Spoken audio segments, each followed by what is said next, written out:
दादी और उसके दादा, किसी ने इतनी निर्मम हत्या की है कि लड़के के देखकर रोंगटे खड़े हुए, भागने चीखने चिल्लाने लगा और मोहल्ले वालों से कहने लगा कि जल्द से जल्द मेरे पिताजी को खबर कर दो। जिसके बाद उस लड़के ने अपने पिताजी को यह सब बात बताई। जो उसके पिता थे लड़के के, जिनका नाम दीपक था, वो एक मेडिकल स्टोर चलाते थे। जिसके बाद पूरा मोहल्ला सिमट सा गया कि आखिर दिन दहाड़े, दिन के 12 या 2 बजे के बीच का समय रहा होगा, वो बच्चा स्कूल से पढ़ के आया था और मोहल्ले में सब बने रहे और इतनी बड़ी घटना हो कि दिन दहाड़े 4 लोगों की बड़ी निर्मम तरीके से हत्या कर दी गई। आखिर इस कहानी के पीछे वजह क्या थी, आप वजह जानेंगे तो हैरान हो जाएंगे। तो स्टोरी को अंत तक सुनिएगा। वीडियो पसंद आए तो लाइक शेयर करिएगा और आप मेरी वीडियो को कहां से देख रहे हैं प्यारे से कमेंट के साथ बताइएगा। साथ में अपना पुराना वाला प्यार भी दीजिएगा, क्योंकि मैं फिर से आ चुकी हूँ। मेरा नाम है नेहा और मैं अपने चैनल टॉप क्राइम न्यूज में आपका स्वागत करती हूँ। चलिए बिना देर करे घटना को सुनाते हैं। दरअसल दोस्तों 19 जनवरी को उत्तर प्रदेश के एटा में अचानक एक दिन दहाड़े 12 से 2 बजे के बीच 4 लोगों की घर के अंदर निर्मम हत्या कर दी जाती है। जिसका मतलब सबसे पहला जिस व्यक्ति ने वो देखा था वो था उनके घर का पोता। उसका कहना था कि वो 12 बजे स्कूल से आया था, तब सब कुछ सही था, यानी कि घर पे दादा दादी, उसकी माँ, उसकी बहन सब सही थे।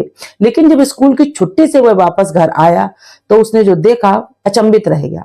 जिसके बाद उसने अपने पड़ोसियों को ये घटना सुनाई और जिसके बाद पड़ोसियों ने उसके पिता को फोन किया, जो कुछ दूरी पर मेडिकल स्टोर कर रखा था। उसके पिता दीपक भागते हुए घर आए तो बेतहासा हो गए। कोई भी हो जाएगा कि अपने परिवार के चंद सदस्य थे, वो भी अब इस दुनिया में नहीं रहे। 4 लोगों की मृत्यु हो चुकी थी। उस परिवार में दीपक बचे थे, जो गंगा राव थे, उनके बेटे, और दूसरा दीपक की एक छोटी बेटी और दीपक का एक बेटा। 3 लोगों का परिवार रह गया था। 7 जन का परिवार था। अब किसी की ऐसी क्या जाति दुश्मनी रही होगी कि 4 लोगों को एक साथ हत्या कर दी।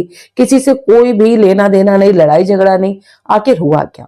जिसके बाद दोस्तों पुलिस वालों का छानबीन शुरू हुआ। पुलिस मौके पे पहुंचती है, छानबीन की गई, हर एक चीज को देखा गया। लेकिन जब हत्या हुई है उस बीच सिर्फ वो लड़का आया था घर में, पोता, और दूसरा यानी दीपक, जिनका वो परिवार था। और उस दौरान सीसीटीवी कैमरे में कोई भी शख्स उनके घर नहीं आया। तो सबसे बड़ा सवाल यही उठा कि एक बच्चा जो स्कूल पढ़ने गया है उस 4 लोगों की निर्मम तरीके से हत्या नहीं कर सकता है।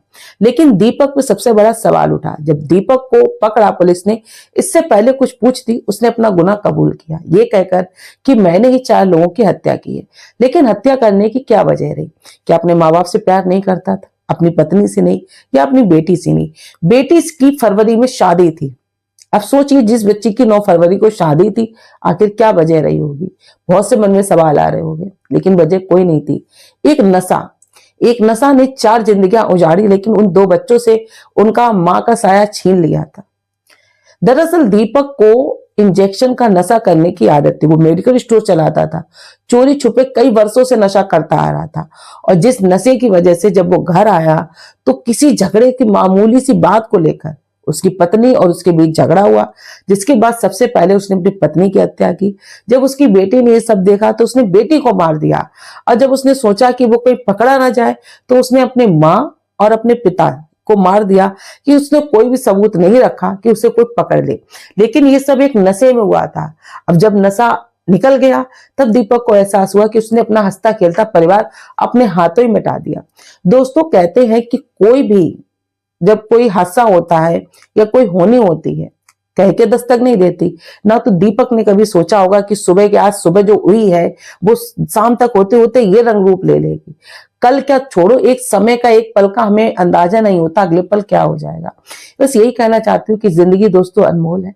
खुश होकर जियो, हंसकर जियो, अपने परिवार के साथ खुश रहो। कोई भी ऐसा नशा मत करो जो अपने परिवार को उजाड़ कर रख दे।